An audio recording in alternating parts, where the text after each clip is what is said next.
Not all heroes wear capes, and now not all birds fly. We've recently been gifted perhaps the best bird commander in Choco Seeker of Paradise, but this friend is landlocked and earthbound like many of his chocobo brethren. First, we'll take a look at Choco, a 4-mana BANT-colored 3/5 bird notably without flying. Choco reads, whenever one or more birds you control attack, look at that many cards from the top of your library. You may put one of them into your hand, then put any number of land cards from among them onto the battlefield tapped, and the rest into your graveyard. Landfall. Whenever a land you control enters, Choco gets +1/+0 until end of turn. So, Choco mills while digging for lands and birds and has the potential to grab us multiple lands at a time for a power-pumping landfall ability. This is an incredible value engine, naturally, and gives us some clear strengths to point to. We want volume of birds, we want lands entering play, and we want to be attacking.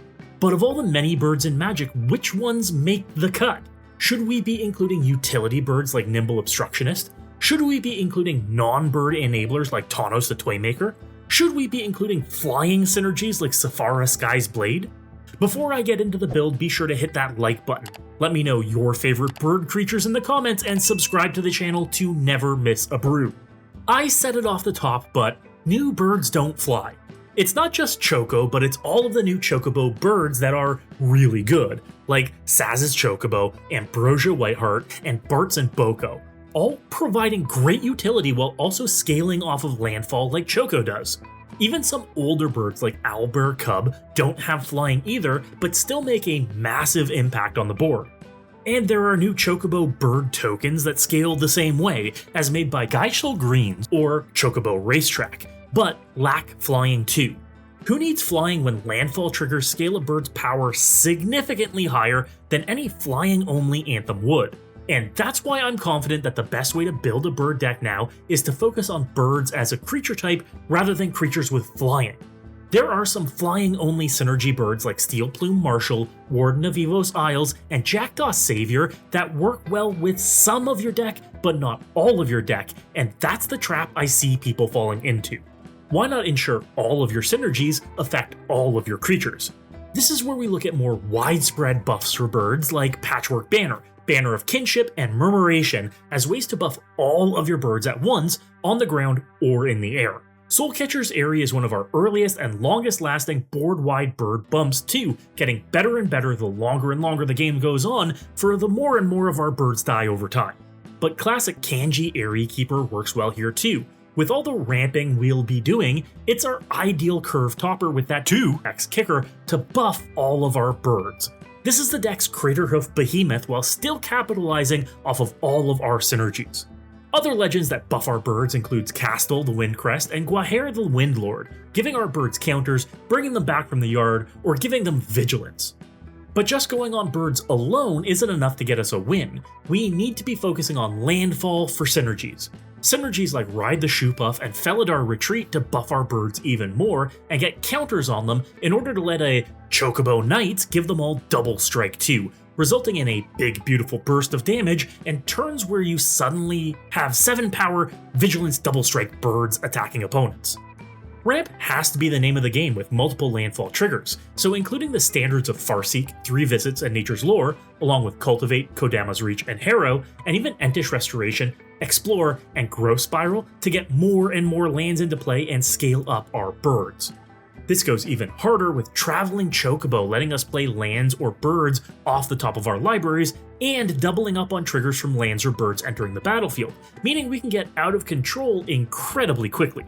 And all of this works even if most of our birds aren't game enders on their own.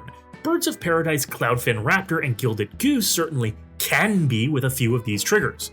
Judge's Familiar, Essior Wardwing Familiar, and Ledger Shredder all providing excellent utility too, and getting us all of the buffs from our synergistic effects.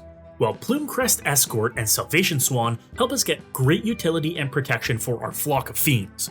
Protection needs to be a key theme of the deck, as we need to go a bit wider in the deck, so Dawn's Truce, Heroic Intervention, and Flawless Maneuver all protect our board as great gotcha spells. And Clever Concealment is another free gotcha spell to blank an opponent's board wipe or targeted removal and leave us with all of our resources still. The biggest benefit to ramping and not having a ridiculously high mana curve is that it leaves us with mana for interaction. Bird-themed interaction like Strict Serenade, Swan Song, and Dazzling Denial all means we can build our board and still untap with it later. Even with our commander being a card advantage engine, our card draw comes off of the ability to go wide and attack in. Bident of Thassa and Coastal Piracy being main ways to keep our hands full. And there are plenty of additional redundancies for this draw on damage effect, like Reconnaissance Mission and the Indomitable 2, meaning you could be drawing 4 cards per 1 creature dealing combat damage to an opponent. Not a bad return by far. Distant Melody and Airborne Aid also make for great synergistic one-time draw pieces too. Casting them with 3 or 4 birds on the battlefield is good, but 5 or more birds in play makes them awesome.